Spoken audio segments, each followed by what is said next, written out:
बिस्मिल्लाहिर्रहमानिर्रहीम। School, college, university की उसकी सारी तालीम मुकम्मल हो चुकी थी। बस आखिरी सेमेस्टर का रिजल्ट आना बाकी था।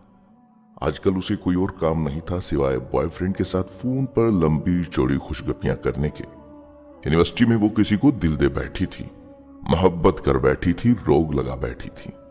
पिछले कुछ दिनों से उसका बॉयफ्रेंड उसे घर से भागकर शादी करने पर कायल कर रहा था। मोहब्बत के वास्ते लंबी चौड़ी दलीलें घड़ रहा था, अपीलें कर रहा था। वो बिल्कुल पागल हो चुकी थी। सोचती, वैसे भी तो माँ बाप ने मेरी शादी करनी ही है, तब भी तो मुझे घर छोड़ना ही है। वैसे भी अब मैं मैच्योर हूँ, आला तालीम याफ्ता हूँ, आकला हूँ, बागवा हूँ, अपने फैसले खुद कर सकती हूँ। वैसे भी वो लड़का मेरी मोहब्बत है। वालिदैन को बता भी दूं तो भी वो मेरी शादी उससे कभी नहीं होने देंगे, क्योंकि वो तो मेरे लिए मेरे कजन को पसंद करते हैं। उसने घर से भागने का बड़ा फैसला कर लिया था। फैसले से अपने बॉयफ्रेंड को आगाह किया। वो खुशी से चिल्लाया, ये हुई ना मोहब्बत। घर से भागने के लिए पिछली रात का वक्त तय पाया गया। वो चोरी छुपे अपने चंद जरूरी कपड़े और छोटी मोटी चीजें बैग में पैक करके मुकर्ररा वक्त का बेचैनी से इंतजार करने लगी।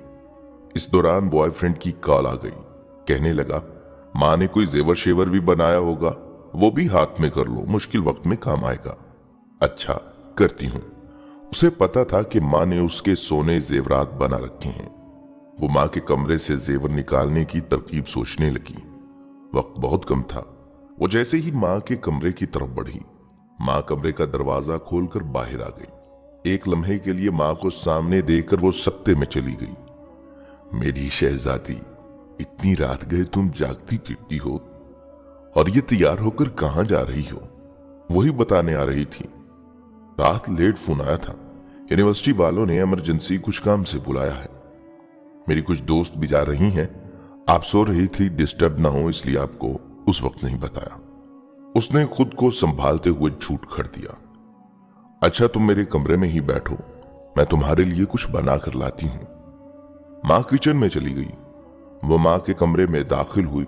बहुत अच्छा मौका मिल गया है, उसने ये सोचते हुए जल्दी से पेटी का दरवाजा खोला तो सबसे पहले उसकी नजर अपने लिए बने लाल रंग के प्यारे लहंगे पर पड़ी, जो उसकी माँ ने खास तौर पर शादी वाले दिन के लिए उसकी पसंद से बनवाया था। माँ अक्सर कहती रहती थी, जब मेरी बेटी इसे पहनकर दुल्हन बनेगी, शहजादी लगेगी, शहजादी। एक से बढ़कर एक अच्छा सूट, बेहतरीन बिस्तर, डिनर सेट, टी सेट और न जाने क्या क्या सामने आ रहा था। बहुत सी कीमती और खूबसूरत चीजें ऐसी थी जो माँ ने चोरी चोरी बनाकर रखी थी, जिनका इल्म उसे आज हो रहा था। चीजें उलट पुलट करते आखिर जेवरात उसने ढूंढ ही निकाले, लेकिन उसका दिमाग चकरा कर रह गया था।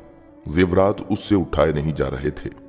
उसने कमरे में नजरें दौड़ाई तो देखा फ्रिज, मशीन, बर्तन, सब कुछ उसके लिए रखा पड़ा था। एक माँ के कमरे में एक दुल्हन का मुकम्मल सामान पड़ा था। जमीर ने उसे झंझोड़ा। वो सोचों में गुम गई। माँ की कोख से जन्म लेने से लेकर अब तक माँ बाप ने मेरे लिए क्या कुछ नहीं किया। खाना पीना, पहनावा, पढ़ाई लिखाई, छोटी बड़ी सब ख्वाहिशात अपना खून पसीना एक करके सब अधूरा पूरा किया। मेरे अगले घर का सामान तक बना दिया। और मैं बेफैज बेवफा क्या करने जा रही हूं? मारकर अपने माँ बाप को खुद मरने जा रही हूं। मोहब्बत का समंदर घर में है और मैं मोहब्बत का दरिया सर करने जा रही हूं। उसकी आंखें भीग गई थी। उसे अपनी आला तालीम, अपनी हमाकतों पर खूब रोना आ रहा था। इस दौरान मां आ गई। ये लो मेरी शहजादी, अपना पसंदीदा पराठा खाओ। इतना सफर है यूनिवर्सिटी का, मेरी शहजादी को भूख लग जाती है। वैसे भी आखिरी दफा यूनिवर्सिटी जा रही हो। स्कूल से लेकर कॉलेज, यूनिवर्सिटी तक तेरी माँ ने आज तक तुझे बगैर नाश्ते के नहीं भेजा। आज अगर तू बगैर नाश्ते के चली गई तो तेरी माँ को मरते दम तक इस बात का दुख रहता। माँ की बात सुनकर वो बेख्तियार माँ के गले लगकर फूट फूट कर रोने लगी। माँ ने माथा चूम कर आंसू साफ करते हुए पूछा, मेरी शहजादी क्यों रो रही है? वो नजरें चुराते हुए कहने लगी, माँ मुझसे कितनी मोहब्बत करती हो ना। ये भी कोई बात हुई? अब माँ से बढ़कर भला कोई मोहब्बत कर सकता है? इस दौरान उसके मोबाइल की घंटी बार बार बजने लगी। उसने कॉल काटते हुए मैसेज लिखा, सॉरी, मैं नहीं आ सकती और कभी नहीं आ सकती, क्योंकि मुझे मेरी मोहब्बत मेरे घर से ही मिल गई है। ये जो माँ की मोहब्बत होती है ना, ये मोहब्बतों की माँ होती है।